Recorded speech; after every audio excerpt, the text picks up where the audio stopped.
কখনো কি দেখেছো কারো জন্ম মৃত্যু বিবাহ একই দিনে হতে? কথাই বলে জন্ম মৃত্যু বিয়ে তিন বিধাতা নিয়ে।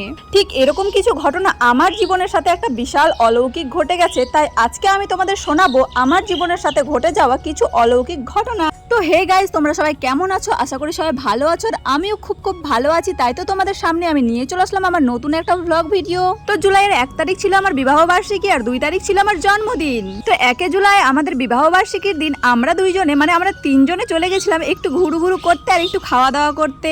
তো চলো আর দেরি না করে শোনাই তোমাদের যে আমি প্রথমে তোমাদের যে কথাগুলো বলেছিলাম জন্ম মৃত্যু বিয়ে নিয়ে, সেই কথাগুলো কেন বলেছিলাম আর কেনই বা তোমাদের বললাম যে আমার জীবনের সাথে অলৌকিক ঘটে গেছে। তাহলে শোনো, 1 জুলাই 2021 সালে আমাদের বিয়ের দিন ছিল।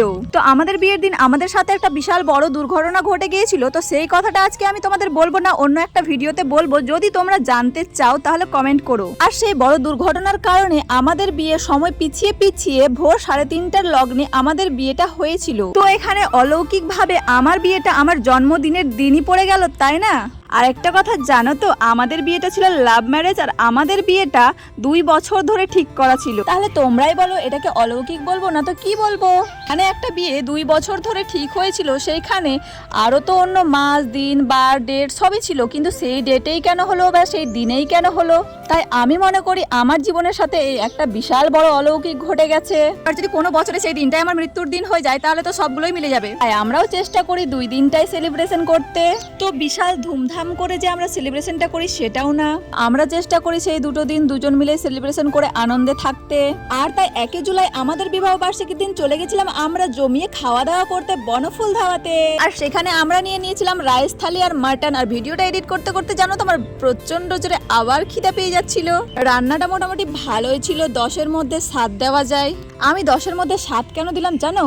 কারণ মঙ্গলবাড়ি রেলগেটের কাছে মৌসুমী হোটেল জামাই হোটেল আর বর্মন ধাওয়া, সেই দুটো জায়গার খাওয়ার খাসির মাংস আমার যে কি পরিমাণ ভালো লাগে আমি তোমাদের বলেও বুঝাতে পারবো না। এই 3 জায়গার মধ্যে আমি মৌসুমী হোটেলকে 1 নম্বরে রাখবো, বর্মন ধাওয়াকে 2 নম্বরে রাখবো আর বনফুল ধাওয়াকে 3 নম্বরে রাখবো। বিশেষ করে মাটনটা মৌসুমী হোটেল আর বর্মন ধাওয়াতে চরম লেভেলের হয়। তো এটা হচ্ছে আমার জিভের স্বাদ। আর তোমাদেরকে কোথায় কোন রেস্টুরেন্টে বা কোন হোটেলে বেশি খেতে ভালো লাগে অবশ্যই আমাকে কমেন্টে জানিয়ে দিও। আমি জানাতে বললাম বলে তোমরা আবার ভেবো না আমি তোমাদেরকে খাওয়াতে যাব। আমি কিন্তু তোমাদেরকে খাওয়াচ্ছি না, তোমরা নিজেই খেয়ে নিও। তো 1 তারিখ আমরা ঘুরু করতে গেছিলাম আর খাওয়া দাওয়া করতে গেছিলাম। আর 2 তারিখ আমরা কেক কেটে বাড়িতেই সেলিব্রেশন করে নিয়েছিলাম।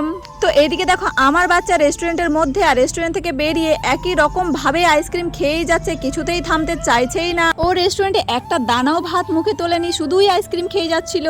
আর আমি একটু ইয়ার্কি করে ওর কাছে আইসক্রিম চাইছিলাম। তো দেখো রিয়াকশনটা কিরকম দিচ্ছিল।